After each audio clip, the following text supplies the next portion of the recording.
Hi friends. जब आप एक कंपनी रजिस्टर करते हैं और अगर आपको लगता है कि आपका कंपनी जो है वो एक स्टार्टअप कंपनी है,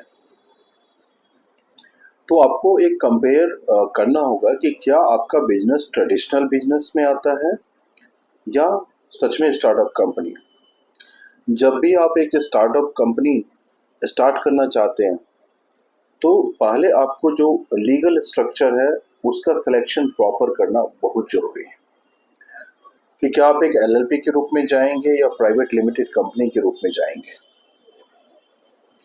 जब आप एक प्रॉपर सिलेक्शन ऑफ बिजनेस का लीगल स्टेटस सेलेक्ट कर लेते हैं और जब आपको कंपनी आप इनकॉर्पोरेट हो जाती है, तो कुछ चीज़ें हैं जो एज ए स्टार्टअप कंपनी के रूप में आपको ध्यान में बिल्कुल रखना चाहिए। जो जब आपकी कंपनी रजिस्ट्रेशन हो जाए, इसमें मैं जो कंप्लाइंस पार्ट है मैं उसकी बात नहीं करूँगा, क्योंकि वो कोई भी कंपनी होगी जो रजिस्टर होगी उसको कंप्लाइंस करना ही है, तो उसमें कोई रिलैक्सेशन या एग्जेम्पशंस नहीं है। लेकिन जो कुछ चीज़ें हैं जो आपके स्टार्टअप कंपनी को बूस्ट करेगा और उसके कंप्लाइंस पार्ट को बेटर करेगा और लॉ को अवॉइड करेगा। जो इसमें पहला है कि आपकी कंपनी जो है अगर स्टार्टअप है तो उसको स्टार्टअप इंडिया से रिकॉग्निशन करानी होती है। इसके बाद आप चाहें तो इनकम टैक्स एग्जेम्पशन के लिए आप अप्लाई कर सकते हैं। इसके अलावा जो कॉन्ट्रैक्ट एंड एग्रीमेंट है वो एक इम्पॉर्टेंट रोल प्ले करता है आपकी कंपनी को। इसके अलावा जो लेबर लॉ है उसको समझना होता है, इंडस्ट्रियल लॉ है उसको समझना होता है कि क्या इस पर अप्लीकेबिलिटी और आपको क्या करना है। अगर आप एक स्टार्टअप कंपनी रन करते हैं तो ESOP स्ट्रक्चर आपके लिए काफ़ी बेनिफिशियल्स होंगे to retain the employees for the long run. तो अगर आप ESOP स्ट्रक्चरिंग ESOP प्लान अपने कंपनी में इंट्रोड्यूस करना चाह रहे हैं तो वो भी आपके लिए काफ़ी बेनिफिशियल होगा और एम्प्लॉय को आप रिटेन कर पाएंगे। इसके अलावा जो अगर आप इन्वेस्टमेंट कर लेना है, आपको फंडिंग लेना है, तो उसके लिए जो ड्यू डिलिजेंस पार्ट है वो भी आपको देखना है। इसके अलावा अगर आपको कहीं से एफडीआई आ रही है, मिल रही है, तो एफडीआई का जो कंप्लाइंस है उसको करना होता है along with the FEMA compliance, उसको भी देखना होता है। इसके अलावा जो आपके जो बिजनेस प्लान है वो प्रॉपर बिजनेस प्लान जो है वो प्रॉपर डॉक्यूमेंटेड होनी चाहिए। तो इसके अलावा जो शेयर होल्डर्स या फाउंडर्स एग्रीमेंट है वो काफ़ी इम्पोर्टेंट रोल प्ले करता है आपके स्टार्टअप को बूस्ट करने में, फंड जनरेट करने में।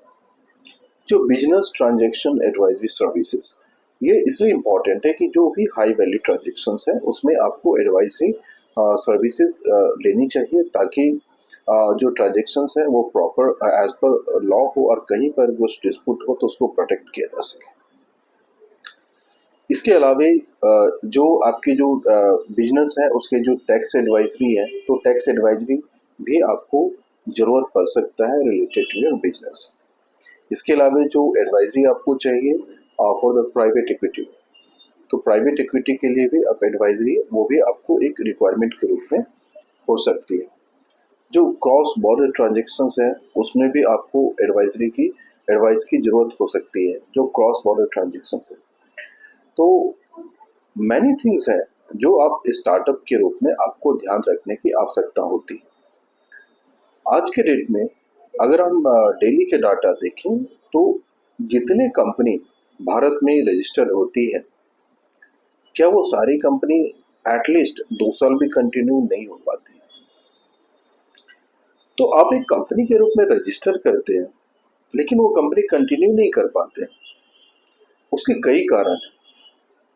तो डेली बेसिस पे जितने एक कंपनी रजिस्ट्रेशन होता है, रजिस्ट्रेशन होने के बाद अगर वो कंटिन्यू ना हो और उसके अनसक्सेस होने के बहुत सारे कारण। पहला, जब आप एक कंपनी को रजिस्टर करें आपको खुद ही नहीं पता है कि कहाँ पे हमें जाना है, क्या करना है, हमारे लिए क्या जरूरी चीजें हैं, और आप एक फंडिंग का इशू के लिए आप चाहते हैं कि कोई आपकी कंपनी में इन्वेस्टमेंट कर दे।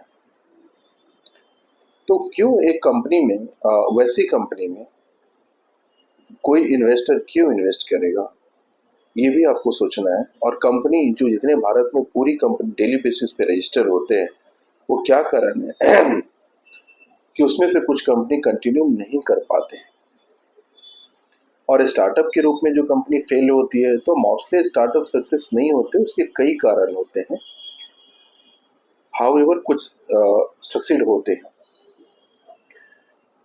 तो एज ए स्टार्टअप के रूप में निश्चित रूप से आपको जो पेपर वर्क है, कंप्लायंस पार्ट है, डॉक्यूमेंटेशन पार्ट है, एडवाइजरी पार्ट है, वो सारे मजबूत रखने होंगे, स्ट्रॉन्ग रखने होंगे। फॉर एग्जाम्पल, अगर आपने स्टार्टअप कंपनी रजिस्टर किया है और आपके पास शेयर होल्डर से फाउंडर्स एग्रीमेंट ही नहीं है, क्योंकि कोई भी स्टार्टअप को बूस्ट करने के लिए आपको फंडिंग की आवश्यकता होगी, और जो शेयर होल्डर्स एग्रीमेंट है या फाउंडर्स एग्रीमेंट है, वही सब कुछ डिफाइन करेगा। तो शेयर होल्डर और founders agreement will play a very important role in startup company. तो इसको भी आपको देखना है। To get more information related to startup services, please subscribe our channel. Thank you.